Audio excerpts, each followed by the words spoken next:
কেউ কেউ মনে করছেন যে ওখানে গেলে আমার পাপ ধুয়ে মুছে সাফ হয়ে যাবে, তা আদৌ হবে না। 100%, 100% হবে না। কারণ যদি হতো তাহলে গঙ্গাপুত্র ভীষ্ম, যিনি এত বড় মহারথী ছিলেন মহাভারতের যুগে, তার এরকম দশা হতো না, তার কর্মফল ভোগ করতে হতো না। তিনি তো গঙ্গাপুত্রই আমরা সবাই জানি। তো গঙ্গায় স্নান করলে যদি কর্মফলটাই মিটে যায়, তাহলে তো তার এই দশা হতো না। নমস্কার, আমি ডাক্তার সরোজ কুমার পণ্ডিত, আপনাকে স্বাগত সত্য ধর্মে। সত্য ধর্মে ধার্মিক সত্য ঘটনা সম্বন্ধে আলোচনা করা হয়, আপনারা দেখেছেন এবং আগেকার ভিডিওগুলোতে অনেক ভালোবাসা দিয়েছেন। সেই জন্য অনেকদিন পর হলেও আবার ভিডিওটা বানিয়েছি যে এই যে কুম্ভ মেলা এখন চলছে 2025-এ, 144 বছর পর, এর কতটা পুণ্য কতটা পাপ মোচন হবে সেই নিয়ে আলোচনা করেছিলাম আগের ভিডিওতে, এখানে দিয়ে দেবো, দেখে নিন। কিন্তু এই কুম্ভ মেলা সম্পর্কে আমি যে কথাগুলো আগে বলেছিলাম, তার সাথে স্বামী বিবেকানন্দ, আমাদের যিনি স্বামীজি বিবেকানন্দজি, তিনি কখন গিয়েছিলেন এবং সেই সম্বন্ধে তিনি কি বলেছিলেন, সেইটা একটু আপনাদেরকে অবগত করাবো এবং জানা আমাদের পক্ষে খুবই দরকার। কারণ অনেক কিছু না জানলে ভুল ভ্রান্তি থেকে যায়। তো আজকে স্বামীজি সেই বক্তব্য নিয়ে আলোচনা করব, আপনাদের শুনলে ভালো লাগবে এবং পুণ্য স্নানে যান, কি করবেন সেটাও বলছি, এবং খুব ক্লিয়ার কাট তথ্য তিথি ডেসক্রিপশনে দেওয়া থাকবে, আপনারা দেখে নিতে পারেন। তো চলুন শুরু করা যাক। তার আগে বলে নিই, আপনি যদি আমার চ্যানেলে প্রথম দর্শক হয়ে থাকেন তাহলে আপনাকে ধন্যবাদ। যারা অনেকদিন ধরে আমার সাথে যুক্ত হয়ে রয়েছেন তাদেরকে অশেষ ধন্যবাদ। আর কী করবেন, ভিডিও চলাকালীন যদি মনে হয় ভিডিওটা ভালো, তো অবশ্যই একটা লাইক দেবেন এবং নতুন হয়ে থাকলে সাবস্ক্রাইব করবেন। আর পাশে যে আইবল বাটনটা রয়েছে সেখানে অলে প্রেস করবেন, তাকে আমি যখনই ভিডিও দেবো এই রিলেটেড আপনি সাথে সাথেই পেয়ে যাবেন। চলুন শুরু করা যাক। দেখুন, অ্যাকচুয়ালি এই যে কুম্ভমেলা এত হাইপ হয়ে গেছে, এত তো মানুষ নিজের ভুলের জন্যে হোক, প্রশাসনিক ভুলের জন্যে হোক, কিছু কিছু মানুষ মারা গেলেন। দিল্লিতেও দেখলাম একটা ঘটনা ঘটলো, অযথাই মানুষ নিজেদের ভুলেই হোক বা প্রশাসনিক ভুলেই হোক জীবন দিচ্ছেন। সেটা কাম্য নয়। তাদের জন্য, তাদের পরিবারের জন্য সমবেথিত দুঃখ প্রকাশ করছি। তাদের পাশে দাঁড়ানোটা আমাদের খুব দরকার। অ্যাকচুয়ালি আমাদের মনে কি হয়ে গেছে না এখন, যে কি জানি আমরা এত পাপ করছি বোধহয়, সেই জন্য একবার যাই ওখানে স্নানটা করে নিই, বোধহয় আমাদের পাপটা মুক্ত হয়ে যাবে।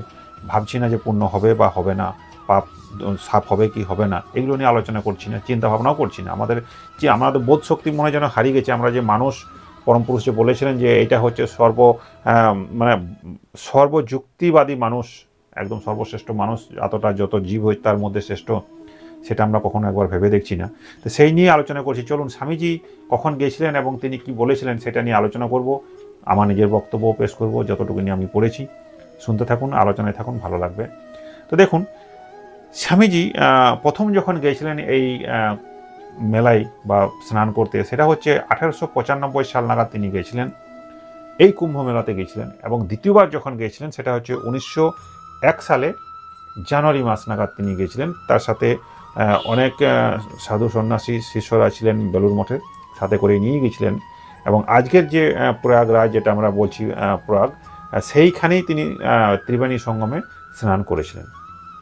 তো অ্যাকচুয়ালি তেনার যাবার যে উদ্দেশ্য ছিল, সেই উদ্দেশ্যটাই জানা আমাদের দরকার। কারণ হঠাৎ করে তিনি ওখানে চলে গেলেন, ঘুরতে ঘুরতে স্নান করলেন, মানুষকে দেখালেন আমিও এখানে এসেছি, সেটাই কি উদ্দেশ্য ছিল, ব্যাপারটা জানা দরকার। তিনি কি বললেন এটা নিয়ে।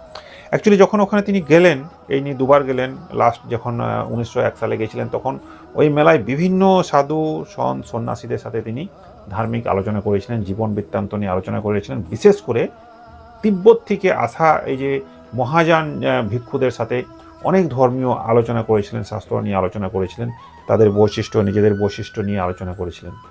এবং এই যে মেলাটা তিনি যে গিয়েছিলেন, তিনি এটার সম্বন্ধে কি বলতেন, তার ভাবধারাটা কি ছিল। অ্যাকচুয়ালি তিনি বলেছেন যে এটি শুধুমাত্র একটা ধর্মীয় কোনো অনুষ্ঠান নয়, বরঞ্চ এটা তার থেকে অনেক বেশি ঊর্ধ্বে ভারতীয় সংস্কৃতির ঐতিহ্যের একটা মিলন মেলা, যেখানে বিভিন্ন ধরনের সাধু সন্ত, বিভিন্ন ধরনের সন্ন্যাসী, বিভিন্ন আখড়ার মানুষজন, সাধারণ মানুষজন একত্রিত হয়ে নিজেদের মধ্যে ভাব বিনিময় করে আধ্যাত্মিক চেতনা ঊর্ধ্বমুখী করার জন্য, এখানে সাধনা করার জন্য যান। তার মানে এই নয় যে আপনি স্নান করে নিলেন আর পুণ্য হয়ে গেল আর পাপ সব ধুয়ে মুছে সাফ হয়ে গেল, এমনটা কিন্তু নয়। ওখানে যাওয়া দরকার আছে। স্বামীজি নিজেও বলেছেন যে এই জায়গায় গেলে আধ্যাত্মিক চেতনা হয়, কারণ বিভিন্ন ধরনের মানুষের সমাগম হয়, বিভিন্ন সাধু সমাগম হয়, বিভিন্ন হিমালয় পর্বতে এত বছর বছর ধরে সাধনা করে আসেন, সেই সমস্ত মানুষের একত্রিত হয়ে যে একটা পজিটিভ ওয়েভ তৈরি হয়, সেই ওয়েভে যদি আপনি যেতে পারেন তো অবশ্যই একটা আপনারও আধ্যাত্মিক চেতনা বাড়বে বই কি, অবশ্যই বাড়বে। কিন্তু শুধুমাত্র গিয়েই আপনার আধ্যাত্মিক চেতনা বেড়ে যাবে এমন কিন্তু নয়। অ্যাকচুয়ালি আপনাকে সেটার জন্য কর্ম করতে হবে। সে কী কর্ম করতে হবে? সৎ পথে চলতে হবে। স্বামী বিবেকানন্দ তাই তো বলেছেন, সৎ পথে চলুন। ওখানে গিয়ে তিনি কি করলেন? বিভিন্নভাবে বিভিন্ন সন্তের সাথে, বিভিন্ন সন্ন্যাসীদের সাথে বিভিন্ন ধর্ম নিয়ে আলোচনা করলেন। তার সাথে সাথে কি করলেন? গরিব দুঃখীদেরকে যাতে সাহায্য করা যায়, তাদেরকে উপহার দেওয়া যায়, তাদেরকে কিছু সাহায্য দান করা যায়, সেই সমস্ত মানুষকে যারা বাইরে থেকে তাদেরকে উৎসাহিত করলেন যে না, তাদেরকে সাহায্য করা যারা গরিব দুঃখী রয়েছে।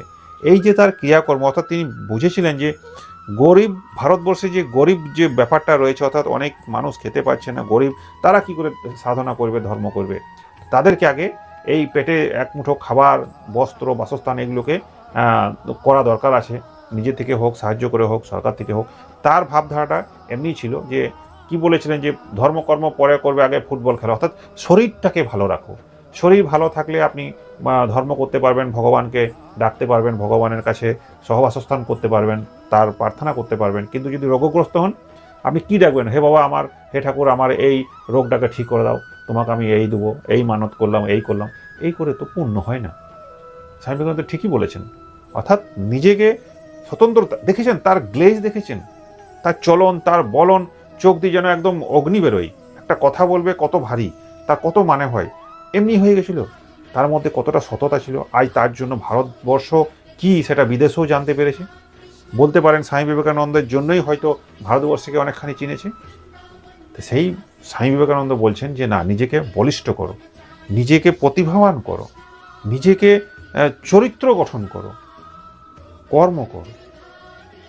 এই তিনি বলেছেন। কুম্ভ মেলা সম্বন্ধে এত সব আলোচনা করে গেছিলেন। অবশ্যই কুম্ভ মেলা যাওয়া দরকার, কিন্তু সজাগ থেকে। এত ভিড় ভাড়াকা, এত রকম জাম, এই সমস্ত যে আপনি ফেঁসে যাবেন, বাচ্চা বাচ্চা নিয়ে যাচ্ছেন, কেউ হারিয়ে যাচ্ছে, কত মানুষ মারা গেল, এই কী ধরনের ব্যাপার হলো? আপনারা একটু সজাগ হবেন না?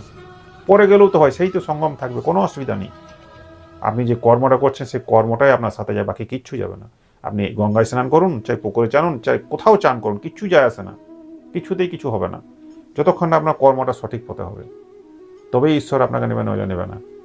অ্যাকচুয়ালি বলার বক্তব্য এই হচ্ছে, যদি কেউ, তিনি তো অমর ছিলেন, তাও তো তাকে মৃত্যুবরণ করতে হলো, কষ্টযুক্ত মৃত্যুবরণ করতে হলো। কেন? তার মানে গঙ্গায় স্নান করলে আপনার পাপটা মুছে যাবে না, পূর্ণ হতে পারে। আপনি কর্ম করছেন, দান ধ্যান করছেন, গেয়েছেন, তার জন্য পূর্ণ হতে পারে। শারীরিকভাবে আপনি বলিষ্ঠ হতে পারেন, কারণ সেই জলে হতে পারে ধর্মের বিশ্বাস অনুযায়ী যে কিছু কেমিক্যাল রিয়াকশন হচ্ছে, সূর্য তারা গ্রহ অনেক কিছু ব্যাপার ফ্যাক্টরগুলো রয়েছে, বলিষ্ঠ হতে পারেন, রোগমুক্তও খানিক হতে পারেন, পাপ মুক্ত হবেন না। আপনি যে পাপ করেছেন তার আপনাকে সাজা পেতেই হবে। সে এখনই পান, এই যুগে পান, পরবর্তী যুগে এসে পান, কিন্তু পেতে আপনাকে হবে। আজকে এই পর্যন্ত। ধন্যবাদ। যদি কিছু মনে হয়, আরও কিছু আপনাদের উপদেশ দেওয়ার থাকে তো অবশ্যই কমেন্ট বক্সে লিখুন। এই সম্বন্ধে আমারও কিছু জ্ঞান বাড়বে। আর তার সাথে আপনাদের সাথে এই কথাগুলো ভাগ করে নিলাম। ভালো লাগলে অবশ্যই সাবস্ক্রাইব করুন, লাইক করুন। ধন্যবাদ।